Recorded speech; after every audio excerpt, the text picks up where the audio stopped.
The Center for Collaborative Leadership at UMass Boston celebrated its 13th anniversary today with an award luncheon. One of the recipients is our guest, a UMass grad who's known to many viewers for his dedication to grassroots political power, especially in his Dunk the Vote campaign. We'd like to welcome Ron Bell. Thank you very much for being with us, Ron. Thank you for having me. Ron, you went from Dunk the Vote to working on some pretty important campaigns, including the one for Deval Patrick when he was elected to his first term in 2006. And this is an award, they say, this is about character. This isn't about just pulling out and dragging in the vote. Right. Well, you know, grassroots organizing is about character. It's, you know, you're meeting many people from all walks of life. You have to build relationships with them across the Commonwealth, I might add. I mean, I've always done the majority of my work in the city of Boston, and to go to 351 cities and towns was amazing to see how the cities and towns are different. Now, we know Boston has 22 neighborhoods, and all the neighborhoods in Boston are different. I mean, you could be in Beacon Hill, then you can go to Mission Hill, and it's different, you know? So it was quite an experience. And when you're working in a grassroots organizing or political organizing, it's a strain on you. I mean, on your health. As you know, I've had a heart attack 2011 and a couple of setbacks, and you know, and some strains in my personal life and challenges in my personal life. And I think people need to know that one thing that you'll realize is that you have to take care of yourself. You have to take, it's good to be out here, you know, winning campaigns. It's good to be doing a good job on your work, whether it's corporate, nonprofit, or what have you. But you have to take care of yourself and your family and people that are close to you. In politics, even the part of it that you're involved in, that seems to be really hard. You got to run off to things. You're always thinking about things. You're under pressure. Sometimes the pressure comes home with you. Right. What do you do about that? Well, one of the things I do is I pray. I mean, you know, I have a strong spiritual connection, and I work out. Because if you don't do that, you'll end up in some social ills that you're not, that can get you in trouble. I know that you know, there are people that read, there are people that do other things that help them deal with their stress, because it is stressful.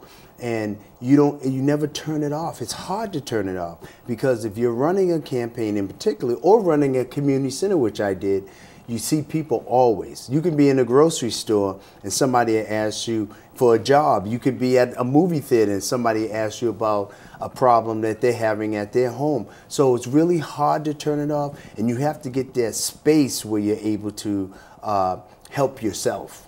Now, there are many people who become politically active the way you did because they grow up in neighborhoods where the turnout is always high. People from there get elected to high positions. You come from a community that politically was sort of a doormat, but at the same time, there must have been maybe a wealth of organizational potential to tap too. Oh, yeah. Well, as you remember, if you do, in 1992, I started Dunk the Vote, and Mission Hill at that time had low voter turnout. Although it's a mixed housing stock, a concentration of institutions, very much united, but yet very much divided. And I love Mission Hill, but the bottom line, people were not voting. In 1992, in the early 90s, Mission Hill was actually probably had a high incidence of heroin in New England. And when the Stewart case happened, here I am, a 23-year-old young man running a community center, servicing 1,000 people a day, 80 staff members, many of them who were older than me. It was a lot of pressure. And when the Stewart case happened, one of the things we realized that the only way to exact punishment on elected officials was to get people to register to vote. Now, when we started voter registration drives at local storefronts, unfortunately, the people that were savagely violated their civil rights violated, and strip search right in front of the center, we realized that they weren't coming out to the drive. So what better way to reach them was the sport of basketball at that time. And it's worked. We've registered over 50,000 people. And you know, one of the things I realized now is that, you know, what we did in the last 22 years, we can do in 1 year as far as registering people, because we use old school organizing with 21st century technology. So we're really excited about it. People are voting when you reach them. You know, one of the definitions we came up with it during the Deval Patrick campaign for grassroots was meeting people where they are, talking about things that they think are important, then taking action. So we've been using that in everything we do, and we've been successful. Just recently, we were successful in winning a campaign for a young man who was not known. Who he was probably like the third person that was in a 5-person race, special election, Evandro Cavallo, who's now a state representative. And no one had heard of him, no one knew who he was, but because we did the hard work, pounding the pavement, canvassing, phone banking, knocking on doors, putting flyers on cars, you name it, generating that excitement, getting his name out there, and we've been successful at doing that. Some people who look back fondly on 2006 are now saying it's not going to be as good as that this time around. I don't know whether it's the candidates or the nature of the party organization. What do you see coming? I think it's a couple of things. I think one, Deval Patrick was a special person. I mean, he was very articulate, very bright, and he was just a good candidate. And he was African American, so that was different. And charismatic. And very charismatic, right. And plus he was African American because you got to remember that there was never an African American governor. No one ever thought it could happen. And people were just sick and tired of folks that did not look like them, represent them, or do things that they could relate to. So it was something different. And when you look at some of the workers, and I think about this, because I was away for a couple of years. You know, I worked out in Lawrence and so forth, and I'd seen all these people out here taking credit for the work and these political operatives, and I was glad that, you know, other folks are out here doing the work. But when I went to various campaign sites, folks were eating pizza, they're drinking their soda, and Chris, there's no really magic prescription on how to get it done. It's just hard work, pounding the pavement, the grind. And a lot of people don't do that. You know, you have folks that are strategists and, you know, operatives that say they're doing all this work, but they're not. And so, but I'm still optimistic. I mean, when I first started Dunk the Vote in '92, I mean, there was a lot of folks not even involved in voting. And we were able to increase voter participation. Now we're into getting candidates elected. So I'm glad that Boston is starting to change.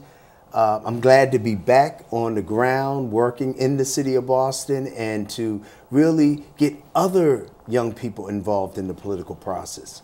Well, going back a few years, you were at the Center for Collaborative Leadership as a kind of a student, or maybe as a peer expert. No, actually, I went there to learn. I mean, I think once you stop learning, you should always be a student or a learner because you can always learn something new.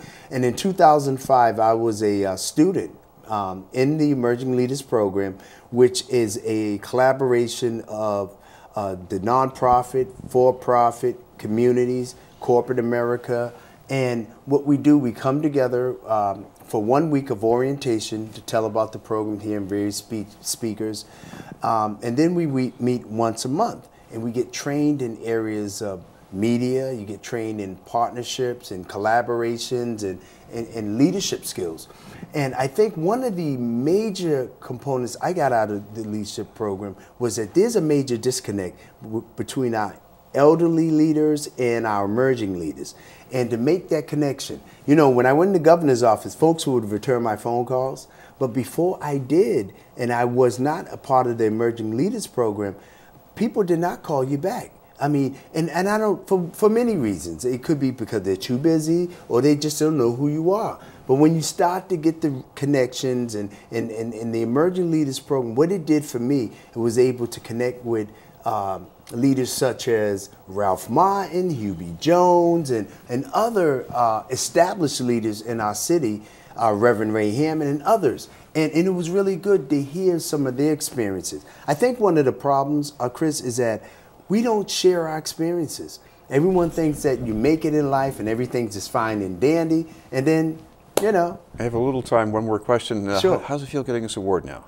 It feels great, man. I am humbled by it. I am glad. You know, I've had some challenges the last couple of years, and to be acknowledged and to be celebrated, I'm just going to take this time to take a deep breath and say thank you, Lord. Thank you for joining us. Thank you. Ron Bell will have more news in just a moment.